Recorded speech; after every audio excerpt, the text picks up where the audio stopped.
कथा के अनुपम गायक परम पूज्य श्री प्रेमभूषण जी महाराज, और जिनके संकल्प से गुनावासियों के जीवन में प्रतिवर्ष भगवत रस का अनुपान करने का सत्सौभाग्य प्राप्त होता है, ऐसे अप्रत्यक्ष रूप से हम सबके मध्य में उपस्थित जो इस क्षेत्र के आलोक स्तंभ थे, जो इस क्षेत्र के प्रकाश स्तंभ थे, ऐसे परम भागवत नित्य निकुंज लीला प्रविष्ट साकेतवासी पूज्यपाद श्री काशीनाथ भार्गव जी, और अपनी संपूर्ण ऊर्जा के साथ उनके संकल्प को पूर्णता दे रहे उनके यशस्वी पुत्रद्वय भैया श्री नर्मदा शंकर भार्गव जी, भैया श्री गिरिराज भार्गव जी, समस्त भार्गव परिवार, माँ वीणा पाणी के वरद पुत्र, समुपस्थित कलाकार बंधु, उपस्थित भारत के हृदय प्रदेश मध्य प्रदेश के इस परिक्षेत्र पवित्रतम क्षेत्र में रहने वाले समस्त गुणावासियों, विश्व संस्कृति को सबसे अधिक किसी के चरित्र ने प्रभावित किया है तो भगवान श्री राम के चरित्र ने किया है। इसका सबसे बड़ा कारण यह है कि संसार के समस्त धर्मों में मानवीयता के जितने उदात्त गुण बताए गए हैं वो समस्त गुण भगवान श्री राम में पाए जाते हैं। भगवान श्री राम को नायक बना करके या भगवान श्री राम को केंद्र में रख करके जितने ग्रंथों की रचना हुई दुनिया में, आज तक किसी को ग्रंथ नायक बना करके इतने ग्रंथों की रचना नहीं हुई। यदि केवल रामायण की ही बात की जाए तो चरितम रघुनाथस्य शतकोटि प्रविस्तरम, 100 करोड़ केवल रामायण की ही रचना हुई। और गोस्वामी तुलसीदास जी ने तो 100 करोड़ कह करके भी परितोष का अनुभव नहीं किया।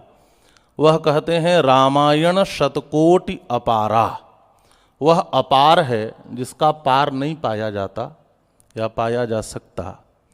कोई पूछे कि आखिर भगवान श्री राम में ऐसा क्या था जिसके कारण दुनिया का हर कवि अपने ग्रंथ का नायक उन्हीं को बनाना चाहता है, तो हमारे भारत में एक संस्कृत के बड़े ही महान कवि हुए, उनका नाम था भवभूति। उन जिन्होंने रामचरित्र को लेकर के उत्तर रामचरितम की रचना की है, तो वो कहते हैं प्रभु इसमें कवियों का कोई दोष नहीं है, कवीनाम को दोषः, इसमें कवियों का दोष नहीं है, आपके भीतर ही एक ऐसा अवगुण है, उसी अवगुण के कारण हर कवि आपको अपने ग्रंथ का नायक बनाना चाहता है। तो भगवान भी सोचने लगे कि मेरे भीतर ऐसा कौन सा अवगुण है और उस अवगुण के कारण हर कोई हमें ग्रंथ का नायक बनाना चाहता है। तो भवभूति ने लिखा कि कवीनाम को दोषः सच तव गुणानाम अवगुणः, एक व्यक्ति में इतने ज्यादा गुणों का होना ही आपका सबसे बड़ा अवगुण है। और अभी तक इतना बड़ा अवगुण किसी में नहीं देखा गया कि एक व्यक्ति में इतने गुण देखे गए हों। इसलिए हर कवि, हर ग्रंथ नायक आपको ही अपने ग्रंथ का नायक बनाना चाहता है। रचनाएं तो अनेकशः हुई, लेकिन पूज्य श्री गोस्वामी तुलसीदास जी की तूलिका से जो रामचरित्र प्रकट हुआ, उसने जनमानस पर जो प्रभाव छोड़ा, उसके पूर्ववर्ती रामायण संभवतः मानस हृदय को संस्पर्श करने में उतने सफल नहीं पाए जाते। एक झोपड़ी से लेकर के राजमहल तक कोई ग्रंथ गायन के रूप में लिया जाता है, जीवन में स्वीकार्यता के रूप में ली जाती है, तो वह एकमात्र श्री रामचरितमानस है। ऐसा यह अद्भुत और अलौकिक ग्रंथ है। श्री रामचरितमानस के विषय में तो आप सुन ही रहे हैं, और ऐसे अधिकारी वक्ता से सुन रहे हैं कि उसके विषय में मुझे और कुछ कहने की आवश्यकता नहीं है। इतना मैं जरूर कहूँगा कि इस क्षेत्र का नाम गुणा है, और इस गुणा में भगवान के गुणों का अनुवाद निरंतर किसी न किसी वक्ता के द्वारा प्रवाहित होता रहे, इससे बढ़कर के या होता रहा है, इससे बढ़कर के यहाँ के वासियों का और कोई सौभाग्य नहीं हो सकता। और मुझे लगता है इसी गुणा के जो ब्राह्मण कुल के ही गौरव नहीं थे, जो मध्य प्रदेश के ही गौरव नहीं थे, जिन्हें हम इस संपूर्ण देश का गौरव कह सकते हैं, जिन्हें हम एक ऐसा आलोक स्तंभ कह सकते हैं। किसी की एक पंक्ति है कि वो जहाँ भी रहेगा रोशनी लुटाएगा, चरागों का अपना मकान नहीं होता। कोई दीपक है जिस चौक चौराहे पर हम रख दें वही प्रकाश बिखेरता है। कुछ व्यक्तित्व तो ऐसे होते हैं जिनको जहाँ रख दिया जाए वहीं से अपनी खुशबू बिखेरते हैं। तो गुना के ऐसे ही ब्राह्मण कुल के गौरव पंडित श्री काशीनाथ भार्गव जी थे। उन्होंने एक ऐसी खुशबू बिखेरी, उन्होंने एक ऐसी सुरभि बिखेरा, उन्होंने एक ऐसा दीप जलाया, उन्होंने संकल्प ऐसा लिया जिससे गुनावासी प्रतिवर्ष भगवान के गुणों का श्रवण कर सके। और मुझे तो लगता है कि बहुत से लोग संकल्प लेते हैं कोई फैक्ट्री बनवाने का, कोई यह करने का, कोई यह करने का, लेकिन हम भगवान के गुणों को लोगों तक पहुंचाएं, मुझे लगता है इससे पवित्रतम संकल्प दुनिया के किसी शास्त्र और ग्रंथ में हो नहीं सकता है। वह लोग निश्चित ही भाग्यशाली हैं जो इस संकल्प के साथ प्रतिवर्ष उनके साथ जुड़ते हैं। और मुझे यह लगता है कि यह संकल्प आज तो हमने सुना कि वह 12 वर्ष पूर्ण संकल्प है, ये संकल्प की पूर्णता हो रही है। तो मुझे लगता है कि बाबूजी का जो संकल्प था वह तो पूर्ण हो रहा है, लेकिन आत्मा वही जायते पुत्र, पिता स्वयं पुत्र के रूप में प्रकट होता है। तो उनके संकल्प को पूर्णता तो आप लोगों ने दी ही है, लेकिन कुछ संकल्प आप लोगों की ओर से भी ऐसा होना चाहिए कि यह प्रवाह हमेशा बना रहे और इस गुना में कथाओं का ऐसा प्रवाह चलता रहे। और मुझे लगता है कि यह सच्ची श्रद्धांजलि उनके प्रति होगी।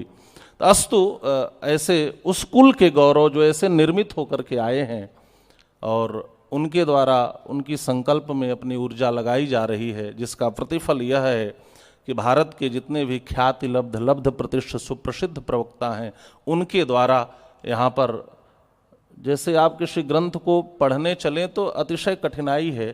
कोई वक्ता आकर के जब उन सारे रसों को निचोड़ कर आपको बना करके दे देता है तो आपको बैठ कर के सिर्फ स्वाद ही लेना होता है, उसमें आपके लिए कोई कठिनाई नहीं होती।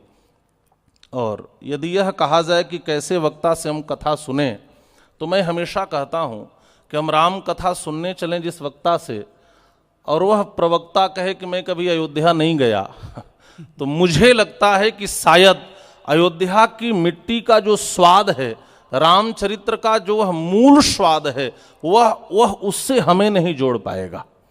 और हम सब भाग्यशाली हैं कि आप श्री के मुख से कई बार कथा सुन भी चुके हैं और आप तो अयोध्या के मिट्टी में ही रचे बसे हैं, आपकी वाणी में ही सहज ही वहाँ का प्रवाह और स्वाद निकलता रहता है।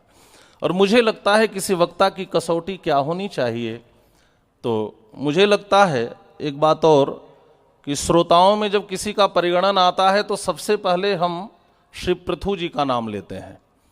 पृथु जी ने जब भगवान से वर मांगा तो कहते हैं प्रभु हमें 10,000 कान चाहिए। क्या करोगे 10,000 कान? तो कहा मुझे भगवान की कथा सुननी है, 2 कानों से हमारी प्रपूर्ति नहीं होती। अच्छा कैसे वक्ता से कथा सुनोगे, यह भी बात वहां कही गई। वह कहते हैं महत्तमांतर हृदयान्मुख चितो विधत स्वकर्णा युत मेष में वरः। कथावाचक भी 3 प्रकार के होते हैं, एक होते हैं महान, दूसरे होते हैं महत्तर और तीसरे होते हैं महत्तम। तो मुझे लगता है जो कथा कहे वह महान ही होता है। भगवत चरित्र का गान करना कोई सामान्य बात नहीं है, तो महान है। महान कौन है? जो पढ़ता है और फिर व्यासपीठ पर बैठकर वही पढ़ देता है, अथवा जो सुनता है वही सुना देता है।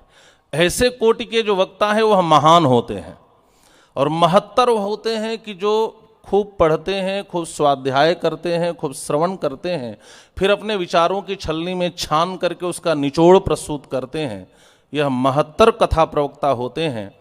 लेकिन जो महत्तम कथा प्रवक्ता होते हैं, जो श्रेष्ठ कथा प्रवक्ता होते हैं, वह जब व्यासासन पर बैठते हैं तो उन्हें कोई योजना नहीं बनानी पड़ती, उन्हें कोई प्रयास नहीं करना पड़ता, सहज ही उनके मुख से भगवत चरित्र छलक जाया करता है, निकल जाया करता है, वह रुकता नहीं है सहज प्रवाह में। तो पृथु जी ने कहा ऐसे महत्तमांतर हृदयान्मुखच्युतो विधत स्वकर्णायुत मेषमेव रहा, ऐसे महत्तम प्रवक्ताओं के मुख से निर्झरित हो जाने वाली भगवत कथा का हम 10,000 कानों से श्रवण करें। और ऐसे ही महत्तम कोटि के प्रवक्ता हमारे पूज्य श्री प्रेमभूषण जी महाराज हैं, जो कोई प्रयास नहीं करते। आप इनकी वाणी सुनेंगे तो आपको लगेगा कि कथा रस झर जाने के लिए, निर्झरित होने के लिए मचल रहा है, और आप श्री जब बोलना आरंभ करते हैं तो स्वतः निर्झरित होता है। तो ऐसे प्रवक्ता के द्वारा इस कथा की पूर्णता, मुझे लगता है यह मणिकांचन संयोग, इसी को शास्त्रों में कहा गया है। तो यह मणिकांचन योग आपके समक्ष उपस्थित हुआ है। आप खूब जम करके इस रस का पान करें, और संपूर्ण गुनावासियों के लिए इस मंगल कामना के साथ कि आपके जीवन में वह बात आ जाए जो महाराज श्री का स्लोगन भी है, और मुझे लगता है समस्त शास्त्रों का यह सूत्र भी है कि हम राम जी के राम जी हमारे हैं, हमारे राम जी हो जाएं, हम राम जी के हो जाएं। इससे बढ़कर के उपलब्धि कुछ नहीं हो सकती, इससे बढ़कर जीवन का कोई सूत्र नहीं हो सकता। इसी सूत्र को जीवन में अपना लें आप सब। इन्हीं शब्दों के साथ वाणी को विराम दे रहा हूँ।